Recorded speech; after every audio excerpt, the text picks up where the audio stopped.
નમો હરિયંતાણમ નમો સિદ્ધાણમ નમો આયર્યાણમ નમો વજ્જાયાણમ નમો લોહે સૌવસાવણમ એસો પંચ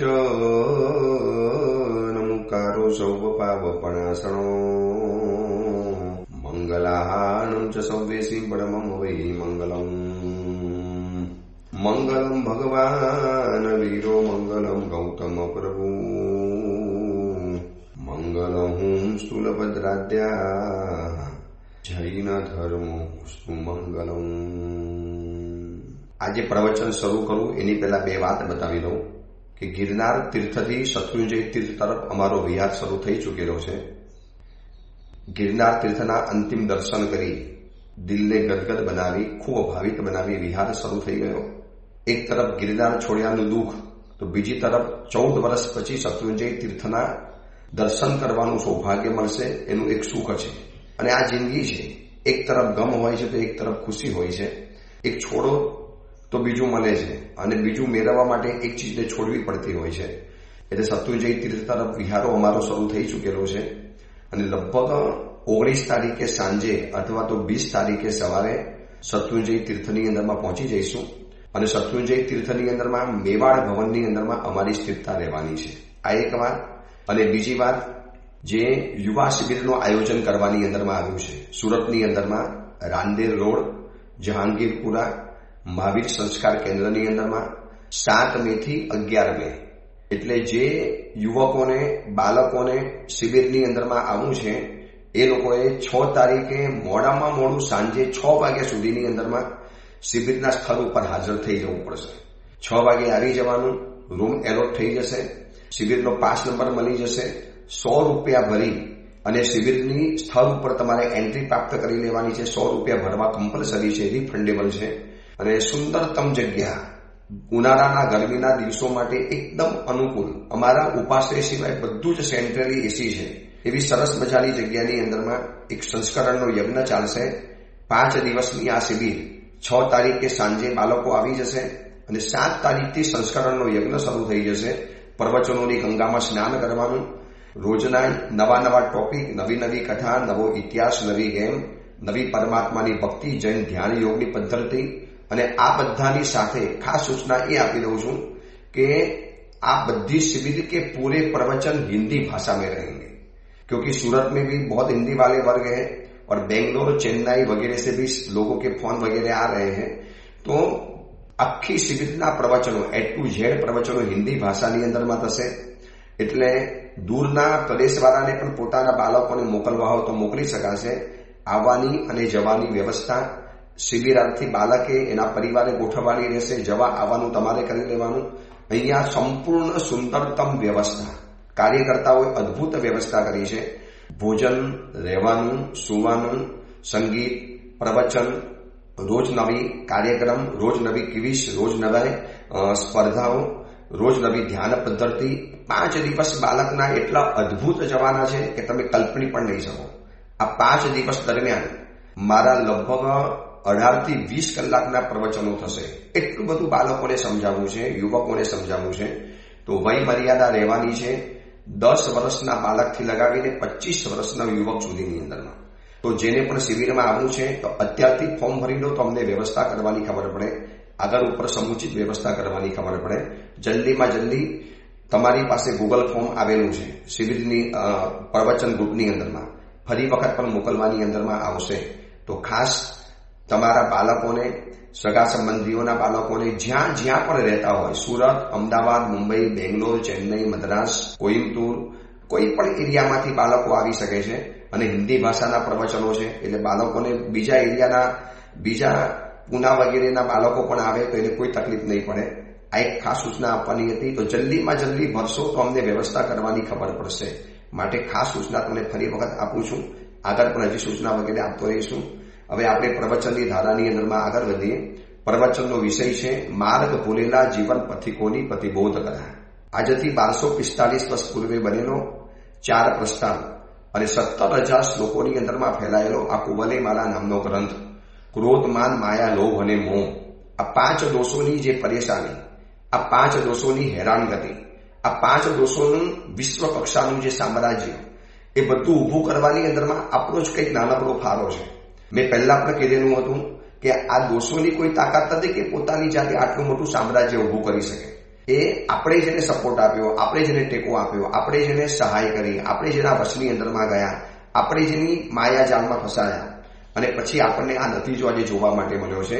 સમગ્ર વિશ્વ ઉપર જો એ લોકોનું શાસન તમને છવાયેલું જોવા માટે મળતું હોય, આપણને એનું શાસન જો અનુભવવા મળતું હોય, કેટલીક વ્યક્તિઓ રોડ ઉપર દેખી લો, દરેક પ્રકારની તમને વ્યક્તિઓ જોવા માટે મળશે. સવારથી સાંજ સુધીની અંદરમાં બજારમાં, ઓફિસમાં, દુકાનમાં, સ્કૂલની અંદરમાં, કોલેજમાં, રસ્તા ઉપર, બાગ બગીચામાં ફરવા માટે જાઓ. અરે અમે ગિરનાર તીર્થ ઉપર રહ્યા, આટલા દિવસો ગિરનાર તીર્થની યાત્રા કરી, 9 દિવસ ઉપર રહ્યા. અથવા તો જ્યારે પણ યાત્રા કરવા માટે જઈએ, કોઈ દોરીવાળા સાથે ઝઘડો થાય, કોઈને બીજી બાબતની અંદર બોલાચાલી થાય, કોકને પૂજાના પક્ષાની લાઈન માટે બોલાચાલી થાય. છે ગિરનાર ગિરિવન ઉપર પણ આ 5 દોષોની પહોંચ છે. એ પહોંચ આપણે પહોંચાડી છે. એના હાથ તો બહુ ટૂંકા હતા, એ લોકોની કોઈ તાકાત હતી જ નહીં. આપણે જેને સપોર્ટ કર્યો, આપણે જેને આગળ વધાર્યા. હવે આમાંથી મુક્ત થવા માટેનો એક જ રસ્તો છે કે બસ આ પ્રવચનો સાંભળી, આ કુવલીમાલા ગ્રંથ આના માટે જ બનેલો છે, આ 5 દોષોની પરેશાનીમાંથી મુક્ત થવા માટે. તો કેવી રીતે મુક્ત થવું એની આખી વાત આ કથા દ્વારા બતાવવાની અંદરમાં આવે છે.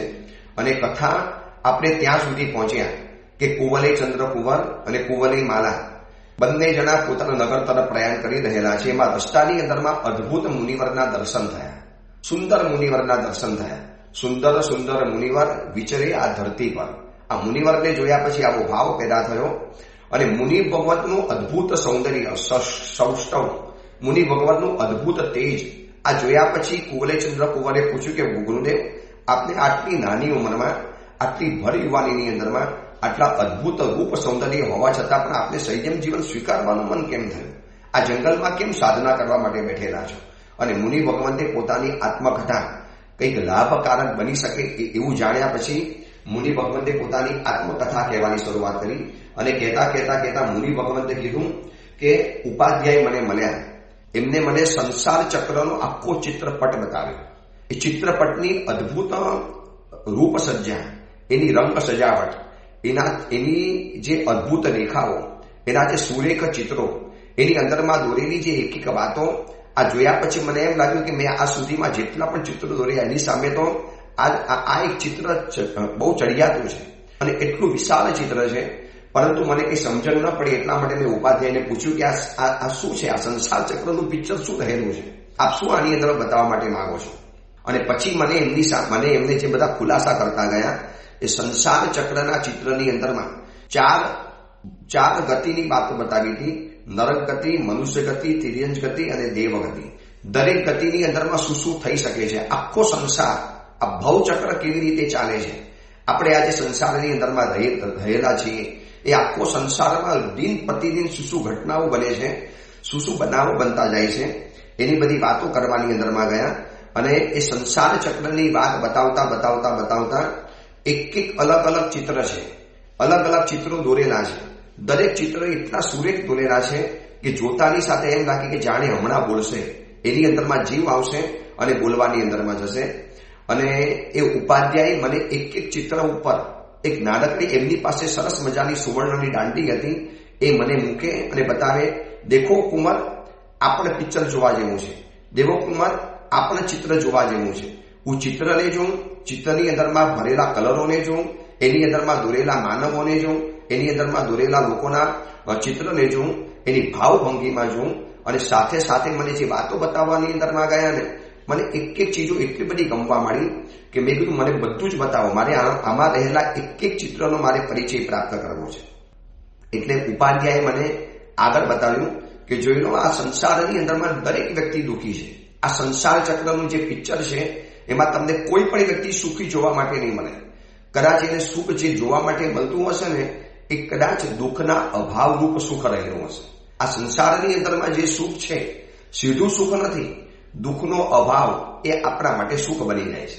મતલબ બે દુઃખ વચ્ચેનો ઇન્ટરવલ, બે દુઃખ વચ્ચેનો ગેપ, બે દુઃખ વચ્ચેનું જે અંતરું એ આપણા માટે સુખ છે. એક દુઃખ પૂરું થયું અને નવું દુઃખ શરૂ નથી થયું, એનો વચલો જે સમય છે એ આપણા માટે સુખ ગણી શકાય છે. જોઈ લો, હું તને જેટલા પણ લોકો બતાવું છું કે આ ચોર વ્યક્તિ મેં તને જે બતાવ્યો, અને આ ચોર વ્યક્તિ જે લોકોની ચોરી કરે છે, અને એ ચોર માણસ જે રાજાના સૈનિકો પાસેથી પકડાયો, પછી એને ભોજન પાણી વગર જેલની અંદરમાં રાખે, એને ફાંસી આપવાની અંદરમાં આવે, એને ઝાડ ઉપર ચડાવે, પછી એ ચોરના અંગોને છેદી નાખવાનું કામ કરે, અથવા તો એની ઉપર આખો હાથી ચલાવી દેવાનું કામ કરે. જો એક પિક્ચર અંદરમાં દેખાય છે કે મનુષ્યએ નાનકડી ભૂલ કરી ચોરી કરવા માટેની, લોભ ખાતર, કે બસ પૈસા કમાવી લઉં, શોર્ટ રસ્તે પૈસા કમાવી લઉં, અને પૈસા કમાવાના ટૂંકા રસ્તા પકડવાની અંદરમાં ગયો. અને એક વાત યાદ રાખજો કુંવર, ઉપાધ્યાય ભગવંતે એટલી સુંદર મને વાત કરી કે ટૂંકા રસ્તા હંમેશા માણસને બહુ મોંઘા પડતા હોય છે, બહુ લાંબા હોય છે. ટૂંકો રસ્તો હંમેશા માણસને લાંબો પડી જાય છે. એને એમ કે આ ટૂંકા રસ્તે પૈસા કમાવી લઉં, એક જૂઠું બોલીને પૈસા કમાવી લઉં, એક ચોરી કરીને પૈસા કમાવી લઉં, કોકને ઠગીને પૈસા કમાવી લઉં. પણ કુંવર, ખબર નથી કે આ ટૂંકો રસ્તો જો બહુ મોંઘો અને બહુ લાંબો સાબિત થતો હોય છે. અને જોઈ લો, આ ચોરને એના અંગો છેડાયા, એને અવરા ગધેડા ઉપર બેસાડવાની અંદરમાં આવ્યો, એના મોઢા ઉપર કાળી મેસ પડવાની અંદરમાં આવી, હવે એને ફાંસી ઉપર ચડાવી દેવાની અંદરમાં આવશે. અને હવે રડે છે, હવે આજીજી કરે છે, હવે સૈનિકોને કહે છે મને છોડી દો. પણ હવે શું? અને આ તો શરૂઆત છે, આ તો રાજાએ આપેલી સજા છે. આ ચોરીની સજા છે, ભવાંતરમાં જે મળવાની છે ને કુંવર, એમાં તો કંઈ પાર નહીં આવી શકે. અને હું એ ઉપાધ્યાયને પૂછતો હતો, કુવલય ચંદ્ર કુંવર અને કુવલય માલાને, એ મુનિ ભગવાન પોતાની આત્મકથામાં કહે છે કે હું ઉપાધ્યાયને પૂછતો હતો કે શું આ દુનિયામાં બધા જેવો આવા જ છે? આ તમારા આખા સંસાર ચક્રની અંદરમાં તમે જેટલા પણ મને આ સુધીના પિક્ચરો બતાવ્યા, એમાં કોઈને કોઈ શરૂઆતમાં એ માણસને સુખ દેખાય, ચોરી કરવા ગયા, સફળતા પણ મળી ગઈ, ક્યારેક બહુ મોટો ખજાનો પણ હાથમાં લાગ્યો, કોઈનું પાકીટ માર્યું અને પાકીટમાંથી 500, 1000, 5000, 15000 રૂપિયા અંદરમાંથી મળી પણ ગયા. એ શરૂઆતમાં સુખ લાગે, પરંતુ પછીના ભવનોની અંદરમાં અથવા તો સરકાર તરફથી જે સજા મળે છે ને, એ તો કોઈ હિસાબ નથી હોતો. એટલે હે કુંવર, આ ચોરોનું જે અહીંયા ચિત્રામણ કર્યું છે એની પણ આ અવસ્થા છે. હવે જે લૂંટાય છે એને પણ જોઈ લો, જે લૂંટે છે એનું ચિત્ર જોયું. હવે જે લૂંટાઈ ગયો છે, જેની ચોરી થઈ ગઈ છે, એને પણ તમે જુઓ કે જેની વસ્તુ ચોરાઈ ગઈ છે ને, એ તૃષ્ણાના રાગની અંદરમાં આસક્ત બની અને રડારોડ કરે છે, રાડ કરે છે, રડે છે, માથા પછાડે છે, મારી વસ્તુ ચોરાઈ ગઈ. તૃષ્ણાના રાગની અંદરમાં આસક્ત બની પરિગ્રહ ભેગો કર્યો, આરંભની અંદરમાં બહુ બધી વસ્તુઓ ભેગી કરી. અને જ્યારે પછી કોઈ ચોર એ વસ્તુને ચોરી જાય છે, જે ચોર એની વસ્તુઓ ચોરી જાય છે, એટલે પોતે લૂંટાય છે, ત્યારે પછી એની ઉપર પ્રહાર કરવામાં ન જાય, એ પછી એને પકડાવી દે, એને જેલમાં નખાવી દે, એની ઉપર કેસ કરે, એને ફાંસી સુધી પહોંચાડી દે છે. એ બધી વાત બરોબર છે. ચલો, એનો માલ તો ચોરાઈ ગયો, પણ એ માલ એને ભેગો કરવા માટે જે પાપ કરેલા હતા ને, એની પણ એને સજા મળવાની છે. ઉપાધ્યાયે મને જે એક સંસાર ચક્રના જે પિક્ચરો બતાવ્યા, આ પ્રવચન સાંભળનારા દરેક શ્રોતાઓને હું પણ કહું છું કે આ સંસાર ચક્રનું આખું પિક્ચર નજર સામે લાવજો. આપણને આ બધા પિક્ચર એક રોજ જોવા માટે મળતા હોય છે. કોઈ ચોરનારો પણ જોવા માટે મળે છે, કોઈ લૂંટાય છે એ પણ જોવા માટે મળે છે, કોઈક વ્યક્તિ ચોરી કર્યા પછી એને શું નતીજો મળે છે એ પણ જોવા માટે મળે છે. આજે આ પાકિસ્તાન કે બીજા દેશના આતંકવાદીઓ છે, હમાસના આતંકવાદીઓ છે, કે બીજા કોઈ પણ દેશના આતંકવાદીઓ છે, ત્રાસવાદીઓ છે, કોઈ દેશ ઉપર હુમલો કરવાની અંદરમાં જાય, 1-2 વખત સફળ પણ બની જાય, પછી ત્યાંની ગવર્મેન્ટના હાથની અંદરમાં આવે, અને પછી એ લોકોને જે નિર્દય સજા મળે, જેલમાં સજા મળે. તો આ બધું આપણે રોજબરોજ જોઈએ છીએ ને, આપણી આંખ સામે આ બધું રોજ આપણને જીવનની અંદરમાં દેખાતું જાય છે. હવે ઉપાધ્યાય ભગવંતે મને આગળ નવું પિક્ચર બતાવ્યું કે કુંવર, આ સંસારની અંદરમાં કેવા વિવિધ પ્રકારના દુઃખો છે એ પણ જોઈ લો. જો મેં આ ચિત્રની અંદરમાં એક ખેડૂતનું ચિત્ર મેં દોર્યું છે. એક ખેડૂત છે જે હર જોડી અને ખેડૂત પુત્રો ચિત્રેલા છે. ખેતી કરવાથી અમારું કુટુંબનું પાલન પોષણ થશે, અમે સુખી બનીશું, આ એક વિચારની સાથે એ લોકો ખેતી શરૂઆત કરે છે. હવે એ શું વિચારે છે કે ભાઈ આવી રીતે કરશું એટલે અમારા પરિવારનું પોષણ થશે, અમારા પરિવારની શાંતિની જિંદગી ગુજરશે. પરંતુ મૂળ એમને એક ખ્યાલ નથી આવતો કે અહીંયા તમે પરાધીન પશુઓને તમે જે ખેતીની અંદરમાં જોતરો છો, એની ઉપર ધૂસરીનું આરોપણ કરો છો, તમે એને ફટકા મારો છો, તમે એને ચાબુક વીંજો છો, તમે એને આર ભોગો છો. એટલે લાકડીના આગલા ભાગની અંદરમાં નાનકડી ખીલ્લી જેવું હોય એને આર કહેવાય પ્યોર ગુજરાતી ભાષામાં. એનાથી એને લોહી નીકળતું હોય છે. છતાં પણ ત્રાસ પમાડીને એની પાસે ડબલ કામ કરાવવાની અંદરમાં આવે. છેક આખી પૂંછડી ખોદાવી દેવાની અંદરમાં આવે. હવે આ ખેડૂત આ પશુઓને પણ દુઃખ પહોંચાડે છે, પણ એને ખબર નથી કે આવી રીતે પશુઓને વધુ પડતો ત્રાસ આપવાના કારણે જો ખેડૂત છે જગતનો તાત કહેવાય છે, ખેતી તો કરવી પડે છે. એટલે આજીવિકા ચલાવવા માટે થોડી ઘણું પાપ તો વિરાધના તો માણસને કરવી જ પડે એમ છે. પરંતુ અહીંયા જે વાત બતાવે છે ને એ વધુ પડતી વાત છે. એનો મતલબ એ નથી કે દરેક ખેડૂતે ખેતી છોડી દેવાની, તો પછી જગતનો તાત જો ખેતી નહીં કરે તો લોકોને ધન ધાન્ય કેવી રીતે મળશે. પણ આ એ વાત બતાવે છે ઉપાધ્યાય ભગવંત એ મુનિ ભગવતના આત્માને કે જે વધુ પડતા લોભના કારણે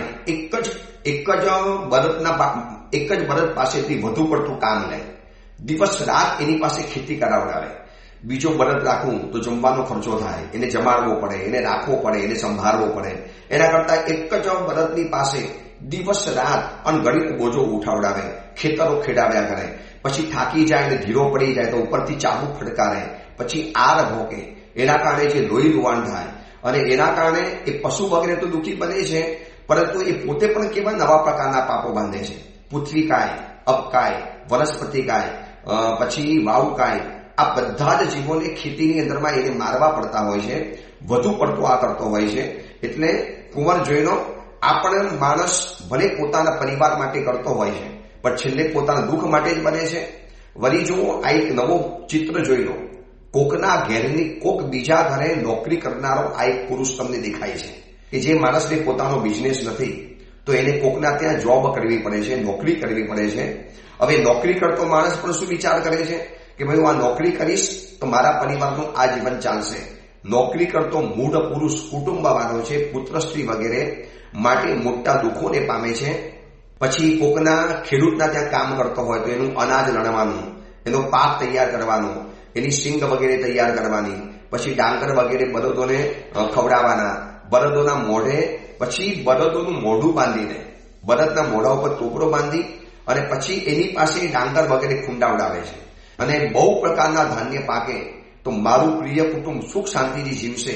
પરંતુ એ નિર્ભાગી બચારો વિચારતો નથી કે ક્યાં કુટુંબ અને ક્યાં પોતે જવાનું. ઠીક છે, આ ભાવમાં તમે કુટુંબ માટે આટલી બધી વધુ પડતી વિરાધના કરો છો. પરિવારનું પાલન પોષણ કરવું એ દરેક વ્યક્તિની ફરજ છે. આ એક વ્યવહારુ ધર્મ છે. મેં મારા પરિવારનું સર્જન કર્યું, જે વ્યક્તિએ પોતાના પરિવારનું સર્જન કર્યું તેનું પાલન પોષણ કરવું દરેકનો ધર્મ છે. પણ એ પરિવારના પાલન પોષણ કરવા માટે વધુ પડતા પાપ, વધુ પડતા દોષોનું સેવન, વધુ પડતા દિન રાત એક કરવા, એના માટે શરીરો બગાડવા, એના માટે ઘરમાંથી દૂર ચાલ્યા જવું. જોઈ લો, આજે વર્તમાન ઉપભોક્તાવાદની અંદરમાં એટલી બધી મુસાફરીઓ વધી, એટલી બધી બિઝનેસ ટૂર વધી, માણસ લગભગ ઘરની અંદરમાં રહેતો નથી. મહિનાઓ ઘરમાંથી બહાર રહે. પછી એ ઘરમાંથી બહાર રહે એટલે પરિવારનું જે રિએક્શન આવે, પછી જે વિરાધનાઓ થાય, જે દોષોનું સેવન થાય અને દિવસ રાત અભક્ષના ભોજન વગેરે કરવા પડે. આ બધું કરવાના કારણે એને ખબર નથી કે પોતે ક્યાં અને પરિવાર ક્યાં જવાનું. આ તો નાનકડો પરિવાર છે. આ દુનિયા એક પંખી મેળો કાયમ ક્યાં રહેવાનો. આજે આ પંખી મેળો આજે છે, આવતીકાલે તમારાથી દૂર ચાલી જવાનું. તો પછી એના માટે કરેલા પાપ તમારી સાથે આવવાના. એટલે વ્યવહાર છે, કુટુંબ ઊભું કર્યું છે તો કુટુંબને સાચવવાની ના નથી. કુટુંબ સાચવી લો, પણ કુટુંબને સાચવવા માટે આટલા પડતા વધુ પડતા એક્સેસ પાપ કરવા, એની આ બધી વાતો બતાવે છે. પછી કુંવર જોઈ લો, આ એક વૃદ્ધપણાની વેદનાને પામેલો આ એક વ્યક્તિ તમને અહીંયા દેખાય છે, જેના ચહેરા ઉપર તમને ઘડપણ દેખાશે, એના ચહેરા ઉપર તમને કરચલીઓ પડેલી દેખાશે, એના ચહેરા ઉપર તમને વૃદ્ધત્વની ચિહ્ન સમાન એવી બધી ઝૂલીઓ પડેલી દેખાતી હશે. જો આ વૃદ્ધત્વની વેદના પામેલો આ દુઃખ અને શોકની અંદરમાં બની રહેલો છે, દાહથી શેકાતો હોય છે, પથારીમાં ઊંચો નીચો થતો હોય છે અને એની બાજુની અંદરમાં એનું કુટુંબ દીન અને ઉદ્વિગ્ન બનીને બેઠેલું હોય છે. તમને શી પીડા થાય છે બોલો તો ખરા. જે દુઃખ થાય છે એમને કહો ને. એ પરિવાર એ વૃદ્ધ વ્યક્તિને જો કહી રહેલો છે. આ સંસાર ચક્રના પિક્ચરની અંદરમાં દરેક ઘટનાઓનું પિક્ચર બતાવ્યું છે. આપણને પણ આંખ સામે દેખાય છે ને. આપણા આજુબાજુની અંદરમાં વયોવૃદ્ધ વડીલો અથવા તો મારા વયોવૃદ્ધ ગુરુ ભગવંત હોય, હું એમને પૂછવા માટે જાઉં, પરિવાર પૂછવા માટે જાય, બોલો તો ખરા તમને શું તકલીફ પડે, તમે ઉકાળા ભરો છો, તમે પડખા ફેરવો છો, તમને રાતના ઊંઘ નથી આવતી, દિવસે તમને ભોજનની ભૂખ નથી લાગતી, તમને રુચિ નથી થતી, બોલો તો ખરા શું થાય છે? તમારી વેદના અમે દૂર કરવાની કોશિશ કરીએ, પરંતુ એ લોકોને ખબર નથી કે કોણ કોની વેદના અને પીડાને દૂર કરી શકે છે. હવે આ જોઈ લો, આ વૃદ્ધ વ્યક્તિ છે, પોતાના ઘરમાં બીમારીના ખાટલા ઉપર પડેલો છે, શરીરમાંથી આધિ વ્યાધિ એને શરીરમાં ઘેરી પડેલી છે, રોગો એના શરીરની અંદરમાં ઘેરાઈને પડેલા છે, અને પરિવાર દુઃખી છે. પરિવાર પોતાના એ વૃદ્ધ વ્યક્તિને પ્રેમ કરે છે અને પ્રેમથી પૂછે છે કે બોલો ને દાદા, બોલો ને દાદीजी, શું તકલીફ પડે છે, क्या आपको पीड़ा हो रही है, आपको क्या तकलीफ महसूस हो रही है, बताइए, हम कुछ कोशिश करेंगे. પરંતુ આ સંસાર ચક્રના જીવોને ખબર નથી કે આ એને પોતે એકલાએ કર્મની રચના કરી છે, તો એને એકલાને જ ભોગવવું પડશે. આની અંદરમાં કોઈનો સહારો નથી થઈ શકતો. કુંવર, આ ઘડપણની પીડા પણ વ્યક્તિએ એકલાએ જ ભોગવવાની છે. ભલે પરિવાર એને ચાહતો છે, પરિવાર એનો પ્રેમ કરે છે, એના માટે તંત્ર, મંત્ર, ઔષધ, દવા, દારૂ, હકીમ, વૈદ આ બધું જ અજમાવશે, પણ જ્યાં સુધી એને આ વૃદ્ધત્વની પીડા તો એને એકલાએ ભોગવવાની છે. કુંવર, આ સંસારમાં કોણ સુખી છે જોઈ લો. આ સંસાર ચક્રની અંદરમાં મેં તમને જેટલા પણ પિક્ચરો બતાવ્યા, શરૂઆતમાં આ જે વૃદ્ધ છે, શું યુવાનીની અંદરમાં સુખી નહીં હોય? એની પાસે શરીર સારું નહીં હોય, એની પાસે ભોજનની ખાવાની શક્તિ નહીં હોય, પણ પેટમાં પથરા પણ પચાવી જવાની શક્તિ હશે, પણ આ જે ઘડપણ બનેલા છે, આ જે વયોવૃદ્ધ ઉંમરની અંદરમાં રહેલા વ્યક્તિઓની તમે પીડા જુઓ ને, જેટલા પણ અનાથ આશ્રમની અંદરમાં જઈ આવો, વડીલ આશ્રમની અંદરમાં જઈ આવો, માતા પિતાને ઘરમાંથી કાઢી મૂકેલા હશે, ઘરડાઓ ઘરમાંથી કાઢી મૂકેલા હશે. એટલે મેં તમને પહેલા પણ કીધેલું હતું, ઘરડા ઘરમાં શોભે, ઘરડા ઘરની અંદરમાં નહીં. ઘરડી વ્યક્તિઓ ઘરમાં શોભે, ઘરડા ઘરમાં ન મૂકી દેવાય. એમનો સ્વભાવ થોડો પણ વિચિત્ર થઈ ગયેલો હોય, સમજુ છું. ઉંમરની સાથે સ્વભાવ બદલાય, વર્તન વિચિત્ર બને, થોડી ઘરમાં ગંદકી પણ કરતા હશે, કદાચ ઘરની અંદરમાં થોડુંક દોડ દાપણ પણ કરતા હશે, થોડીક ખાવાની માંગણીઓ વધુ પડતી કરતા હશે, કદાચ ઘરની અંદરમાં બિનજરૂરી વાતોની અંદરમાં માથું મારતા હશે. હું સ્વીકારું છું, ઘરડી ઉંમરની અંદરમાં આવો નેચર બની જાય છે, આવું હકીકતમાં બને છે. અને એ સમયમાં પુત્ર બધું કહી દે, તમે તમારું કામ કરો, શું કામ વચ્ચેની અંદરમાં આવો છો? અથવા તો દીકરો પોતાના પિતાજીને કહી દે, શું કામ તમે બધી બાબતમાં માથું મારો, પંચાયત કરો છો? હવે તમે બધી લવ છોડો ને, આ ઉંમરની અંદરમાં શાંતિથી રહો, નહીં તો પછી એક કામ કરો, તમારા બધા ઘરડા ભેગા રહે છે ને ત્યાં પહોંચી જાઓ. હવે એ સમયની અંદરમાં એ ઘરડી વ્યક્તિ જે દુઃખી બને છે, એ પોતાના જ કર્મથી દુઃખી બને છે. ભલે કદાચ એવો નેચર ન હોય અને સારા ઘરડાને પરિવાર પ્રેમ પણ કરે છે, દાદાને તકલીફ દૂર કરવાની કોશિશ કરે છે, પણ કુંવર, દરેક વૃદ્ધત્વને પામેલી વ્યક્તિએ પોતાના ઘડપણના દુઃખોને પોતાને એકલાએ સહન કરવાના છે. કોઈ કદાચ દુઃખની અંદરમાં તમને પૂછપરછ કરી શકશે, હાલ હલ્લો તમને કરી શકશે, હાવ વાલીઓ આપ કેસે હો, તમને કેમ છે, મજામાં છો, આવું તમને પૂછી શકશે, પણ એને પોતાના જે દુઃખ દર્દ છે એ તો એકલાએ જ ભોગવવાના છે. હવે કુંવર જુઓ, આ બાજુ તમને પેલો વ્યક્તિ દેખાતો હોય છે કે પડખું ફેરવતા ફેરવતા મરી ગયો. જો ચાલતા ચાલતા રસ્તામાં પડી ગયો અને મરી ગયો, જો પડખું ફેરવતો હતો અને મરી ગયો, જો એ મરણની વેદનાને ભોગવી રહેલો છે, ત્યારે એ કુટુંબ એમાં શું કરી શકવાનું હતું? વ્યક્તિ જ્યારે મોતના બિછાના ઉપર પડે છે અને સંસાર ચક્રની અંદરમાં ઉપાધ્યાયે હવે આખું એક મરણનું ચેપ્ટર બતાવ્યું. કુંવર જોઈ લો, આખું એક મરણનું પિક્ચર છે. આ દુનિયાની અંદરમાં મોત જેવું કોઈ શક્ય નથી. બધું જ કદાચ જીવનની અંદરમાં આવશે કે નહીં આવે એ ડાઉટફુલ છે. આજે મંગળવાર છે, આજે બુધવાર છે, આજે ગુરુવાર છે, તો કદાચ પછી શુક્રવાર, શનિવાર, રવિવાર આવશે કે નહીં આવે એ કદાચ નક્કી નથી, પરંતુ જન્મ પછી મોત તો આવવાનું છે. મોત એ આ દુનિયાનું પરમ સત્ય છે. મોત એ આ દુનિયાનું યુનિવર્સલ ટ્રુથ છે. બધું જ ભલે જીવનમાં આવે કે ના આવે, કદાચ ઘડપણ ના આવે, કદાચ રોગ ના આવે, પણ છેલ્લે મોત તો આવી જવાનું છે. અને કુંવર, જે લોકો મોતને સહન નથી કરી શકતા, જે મોતને સ્વીકારી નથી શકતા, જે લોકો મોતની સાથે દોસ્તી નથી બાંધી શકતા, એ લોકોની જે પીડા હાઈ હોય, ઘરની અંદરમાં કોકનું મોત થઈ ગયું હોય અને જે માથા પછાડીને રુદન કરે છે, હા, પ્રિય વ્યક્તિ ગઈ એનું દુઃખ બધાને જ હોય. પોતાના પ્રિય ગુરુદેવ ગયા, પ્રિય વ્યક્તિ ગઈ, પ્રિય સ્વજન ગયો, એનું દુઃખ બધાને થાય, એમાં નથી. પરંતુ કુંવર, આ સંસાર ચક્રની અંદરમાં એક સનાતન સત્ય સ્વીકારી લેવું પડશે કે મોત આવશે એટલે આવશે. તીર્થંકરો, ચક્રવર્તીઓ, ગંધર્વો, વાસુદેવો, માંધાતા રાજાઓ, ધરતીને ધ્રુજાવનારા મોટા મોટા વ્યક્તિઓને જો મોત આવેલું છે તો કોને મોત નથી આવવાનું? જો કુંવર આ પિક્ચરની અંદરમાં હાલતા ચાલતા મરી ગયેલા, પડકું ફેરવતા મરી ગયેલા, એ પરિવારની પીડા જુઓ. મરણ વેદનાની પીડાના કારણે જો પરિવાર શું કરે છે? ચીસ પાડે છે, રડે છે. આ એનો જીવ પોતાના પુણ્ય અને પાપની માત્રાઓ લઈ કર્મના અનુભવે ઉત્પન્ન થયેલી નરક ગતિ, તીરજ ગતિની અંદરમાં આશ્રય કરી લે છે. જો એ તો મરનારો મરીને તીરજ ગતિમાં પણ ગયો, કોઈ દેવ ગતિમાં ગયો, કોઈ મનુષ્ય ગતિમાં ગયો, કોઈ નરક ગતિની અંદરમાં ગયો, પરંતુ આ જો એની પત્ની રુદન કરે છે. હા, એ હતા તો મને કેટલું સારું હતું, એ હતા તો મને કેટલી બધી મોજ મજાઓ કરવા માટે મળતી હતી, એ મારા પતિ મને કેટલું બધું ફરવા માટે લઈ જતા હતા. એ હવે આ સંસાર ચક્રની અંદરમાં આખું એક મરણનો વિષય પકડેલો છે. એટલું અદ્ભુત આ સંસાર ચક્રનું નિરૂપણ કર્યું છે કુવલયમાલા ગ્રંથની અંદરમાં. એ ઉપાધ્યાય એ રાજકુંવરને સમજાવે છે અને આખી આત્મકથા એ મુનિવર કુવલયચંદ્ર કુંવર અને કુવલયમાલાને કહી રહેલા છે. અને એ કથા આપણે અત્યારે જાણી રહેલા છીએ.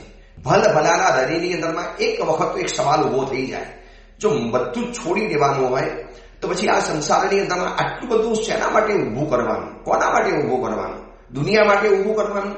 હું તો છોડીને ચાલી જવાનું છું, હું તો મારા પોતાના કર્મના હિસાબે ગતિઓની અંદરમાં ચાલી જઈશ. તો હવે પોતાનો પતિ મરી ગયો છે, એ જોયા પછી પત્ની શું રુદન કરે છે, શું શોક કરે છે, કેવી વલોપાત કરે છે કે એ હતા તો કેવું સારું હતું, મને કેટલી બધી મોજ મજા કરાવતા હતા, કેટલી બધી મારી ઈચ્છાઓ પૂરી કરતા હતા, અમે કેટલી બધા વિષય વાસનાઓના સેવન કરતા હતા. હવે શું? હવે મારું કોણ? હવે મારું કોણ કરશે? પતિ વગર હવે હું શું કરીશ? મારું હવે દીકરાઓ પણ મારું નહીં સાંભળે. મારા પતિ હતા ત્યાં સુધી તો મારું ચાલતું હતું, હવે મારું કોણ કરશે? મારું કામ કોણ કરશે? હવે મારું કામ કોને બતાવીશ? મને નવા કપડાં કોણ લઈ આપશે? મને સારું ખાવાનું કોણ લાવશે? મને મારા દાગીના કોણ સારા લઈ આપશે? કુંવર, આ સંસારની અંદરમાં એક વ્યક્તિ જાય છે ને તો વ્યક્તિ જવાનું દુઃખ નથી, પણ એ વ્યક્તિના કારણે પોતાના જીવનમાં જે અવ્યવસ્થા ઉભી થાય છે ને એનું દુઃખ હોય. કુંવર, આ સત્ય સમજવા જેવું છે. આવતીકાલે મારું તમારું મોત થશે. એ મુનિ ભગવાન કુવલયમાલા અને કુવલયચંદ્ર કુંવરને કહે છે કે મને ઉપાધ્યાયે મને સંસાર ચક્રના પિક્ચરમાં સમજાવેલું હતું કે કુંવર, સંસારમાં કોઈ પણ વ્યક્તિનું મોત થાય છે અને એની ઉપર જે વ્યક્તિ રુદન કરે છે, માથા પછાડે છે, વલોપાત કરે છે, વિલાપ કરે છે ને, એ વિલાપ કરે છે. વ્યક્તિ જવાનું દુઃખ ઓછું છે અને વ્યક્તિ જવાના કારણે પોતાના જીવનમાં જે ખાલીપો સર્જાયો, જે શૂન્યાવકાશ સર્જાયો, જે વેક્યુમ સર્જાયો, એના વગર પોતાની બધી વ્યવસ્થાઓ જે તૂટી જવાની, એ વ્યક્તિ હતી ત્યાં સુધીમાં બધી વ્યવસ્થા સંભાળતી હતી. હવે આ પત્ની શું કહે છે? પતિ હતા તો સારું હતું ને, મને કપડાં, મને દાગીના, મારી સંભાળ રાખતા હતા, મારી ઈચ્છાઓ પૂરી કરતા હતા, મારી શરીરની ઈચ્છાઓ પૂરી કરતા હતા, મારી મનની ઈચ્છાઓ પૂરી કરતા હતા. અમે બંને ફરવા જતા હતા, શાંતિથી રહેતા હતા, લગ્નોની અંદરમાં જતા હતા, ક્યારેક ક્યારેક પાર્ટીઓમાં જતા હતા. હવે શું? હવે મારું કોણ? એટલે શું આવ્યું ખબર છે? વ્યક્તિ ગયો છે એનું દુઃખ છે, પણ ઓછા માત્રામાં. વધારે દુઃખ તો એ છે કે એમના વગર મારું શું થશે? મને કોણ ખવડાવશે? મને કપડાં કોણ આપશે? જો કુંવર આ મોતના માટે આ ચિંતન કરતી એમને પત્નીનું પણ મેં અહીંયા પિક્ચર બતાવ્યું છે. આ સંસારના દરેક પિક્ચર મારે લોકોને બતાવવા છે કે આ સંસાર છે. અહીંયા તમારા માટે કોઈક રડે છે તો એની પાછળ પણ રડવાનું કારણ છે. અહીંયા તમારા માટે પણ કોઈક આંસુ પાડે છે તો એ આંસુની પાછળ પણ એનો કોઈક નાનકડો નિહિત સ્વાર્થ છુપાયેલો હોય છે. કુંવર, અંતે બધાને એકલા જ જવાનું છે. બસ મારે આ સત્ય દુનિયાને બતાવવું છે, આ પરમ સત્ય દુનિયાને મારે બતાવવું છે. એટલા માટે આ સંસાર ચક્રનો પટ લઈ હું ગામે ગામ ફરું છું. આજે તારા જેવો સુંદર રાજકુંવર મને મળ્યો અને મને પૂછે છે તો વિસ્તારથી બતાવું છું. લોકોને તો આ વાત સાંભળવી પણ નથી ગમતી, પણ નથી સાંભળવી. હું ઘણી જગ્યાની અંદરમાં સંસાર ચક્રનો પટ લઈને ગયો, આવા બગીચાઓની અંદરમાં બેઠો, લોકોને બતાવ્યો. તારે કે શું આ બકવાસ માણો છો? શું આવી નેગેટિવ વાતો કરો છો? શું આ બધી નિરાશાજનક વાતો કરો છો? શાંતિથી સંસાર ભોગવવા દો ને, શાંતિથી જીવવા દો ને, શું કામ અમારા સંસારને ડિસ્ટર્બ કરી લો છો? સત્યની સામે આંખ વિચારણા કરવાથી સત્ય ક્યારે છુપાવવાનું નથી. આ ઉપાધ્યાય ભગવંતે મને સમજાવ્યું અને મને એમની બાબતો બહુ સાચી લાગી, હકીકત લાગી. ચલો, મોતની સામે આંખ વિચારણા કરવાથી શું મોત ભાગી જવાનું છે? કબૂતરની સામે બિલાડી આવી અને કબૂતર આંખ બંધ કરી લે એટલે શું બિલાડી ભાગી જવાની છે? જેને આંખ વિચારણા કહેવાય. કબૂતર આંખ સામે આવ્યા પછી કબૂતર જો આંખ બંધ કરી લે એટલે કે બિલાડી ભાગી નથી જવાની, ઉલટાનું બિલાડી તરફ વધારે મારશે. ખુલ્લી આંખે બેઠો હશે તો બિલાડીથી બચી પણ શકે છે. એટલે અંતે તો બધાએ એકલાય જવાનું છે. કુંવર હજી જુઓ, આ મિત્રો દાન અને માનનું સ્મરણ કરીને રુદન કરે છે. એક વ્યક્તિ ગવાના કારણે જેમ પત્ની રુદન કરે છે ને, એમ એના મિત્રો પણ હવે જો રડી રહેલા છે. જો આ એક જ વ્યક્તિના પત્ની પણ રડે છે, આ એક જ વ્યક્તિના માટે એના મિત્રો એટલા માટે રડે છે કે અમને કેટલું બધું દાન આપતો હતો, અમને કેટલું બધું માન આપતો હતો. આની સાથે અમે પાર્ટીઓમાં જતા હતા, બધો ખર્ચો એ કરતો હતો. એની સાથે અમે ખાવા માટે જતા હતા હોટલ વગેરેની અંદરમાં, તો બધું જ બિલ એ ભરતો હતો. અમે એની સાથે ફરવા માટે જતા હતા, એની પોતાની કારમાં લઈ જતા હતા, પેટ્રોલ એ ખર્ચતો હતો. અમારે તો ખાલી જલસા જ કરવાના હતા. હવે અમને કોણ કરાવશે?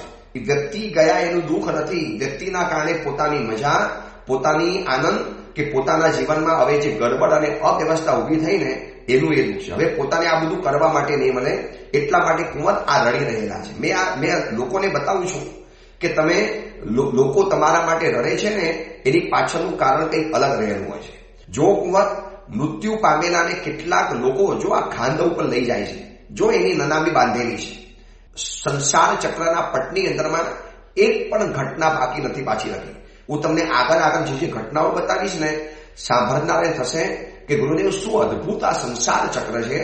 આજે અમારું આંખ ખુલી, ભલે સંસારમાં છીએ, કદાચ સંસાર છોડી નહીં શકે, પણ વાસ્તવિકતાનો તો પરિચય અમને થઈ ગયો છે. કુંવર જો હવે આ વ્યક્તિ મરી ગયો, એને નનાનીમાં બાંધ્યો, જો એની ઉપર કફન ઓઢાડી લીધું, એને સફેદ કપડાની અંદરમાં આખો બાંધી લીધો, એને મુસ્કે ટાટ બાંધી લીધો, અને જો 4 વ્યક્તિઓ એને ખાંદા આપીને લઈ જાય છે, જો એને 4 વ્યક્તિઓ ખભા ઉપર મૂકીને લઈ જાય છે, જો એની પાછળ એના બંધુઓ, એની સ્ત્રી, એના પુત્રો, જો એની પુત્રીઓ માથા પછાડીને રુદન કરે છે, જો કુંવર એના હાથની અંદરમાં આ જે ડાઘુઓ જાય છે ને, આખું મૃત્યુની ભાવ યાત્રા બતાવી દીધી છે. કુંવર જોઈ લો, કેટલાકના હાથની અંદરમાં આગળ ઘાસ છે, કેટલાકના હાથની અંદરમાં આગળ ઢાબ છે, કાષ્ટ છે, કેટલાકના હાથની અંદરમાં તૂટેલા માટલાની અંદરમાં એક ડોળી લઈને જાય છે. તૂટેલું ફોટાઓમાં મટકા છે અને એની ઉપર અગ્નિ લઈને જાય છે. અને છતાં પણ જો રડા રોડ કરી રહેલા છે, હે બંધુ, હે નાથ, હે સ્વામી, હે વલ્લભ, હે જીવન સાથી, કેમ અમને મૂકીને ચાલી ગયા? તમે ક્યાં ગયા? શરણ રહી એવા અમને કરીને તમે ક્યાં ચાલી ગયા? હે નિર્દય, શું આપને જતા શરમ ન આવી? અમને છોડી દીધા? જો આ માથા પછાડે છે, રડે છે, આ રડે છે બરોબર છે, પ્રેમ છે, ના નથી પાડતો. ઉપાધ્યાય કહે છે કુંવરને કે રડે છે, પ્રેમ છે, ના નથી પાડતો, પણ હવે એ વ્યક્તિ માટે રડીને શું કરવાનું? તમે એના માટે રડો છો, એના કરતા પોતાના માટે રડો કે એ ચાલી ગયો તો આવતીકાલે મારો પણ વારો આવશે, આવતીકાલે હું પણ ચાલ્યો જઈશ. એનું મોત આવ્યું તો મોત તો મારું પણ આવવાનું છે. કુંવર આ કોઈ નથી વિચારતું. જનારા માટે રડે છે, પણ પોતાના માટે વ્યક્તિ સમજતો નથી કે આવતીકાલે મારો પણ વારો આવશે. વારા પછી આવશે વારો, આજ મારો અને કાલ તારો. એ જાગવું પડશે, સમજવું પડશે. એટલું અદભુત સંસાર ચક્રની આ પિક્ચર બતાવેલું છે. એક એક ઘટના, એક એક ચીજો જે સંસાર ચક્રની એના બતાવી છે. અને એ મુનિ ભગવાન એ ખંડેર મકાનમાં, સરોવરની બાજુમાં રહેલા જે મુનિ ભગવાન ખંડેર મકાનમાં બેસી અને આ કુંવલે ચંદ્ર કુંવર અને કુંવલે માલાને પોતાના વૈરાગ્યને ઉત્પન્ન થવાનું જે નિમિત્ત બનાવે છે, નિમિત્ત બતાવે છે. એમાં સંસાર ચક્રની એ વાતો કરે છે. બહુ લાંબી ચાલશે. એની વાત આપણે આવતીકાલે બીજી જોઈશું. એ જ મંગલ કામના મંગલ ભાવના. જીનાગના વિરુદ્ધ કાંઈ પણ બોલાયું હોય તો મિચ્છામી દુક્કડમ.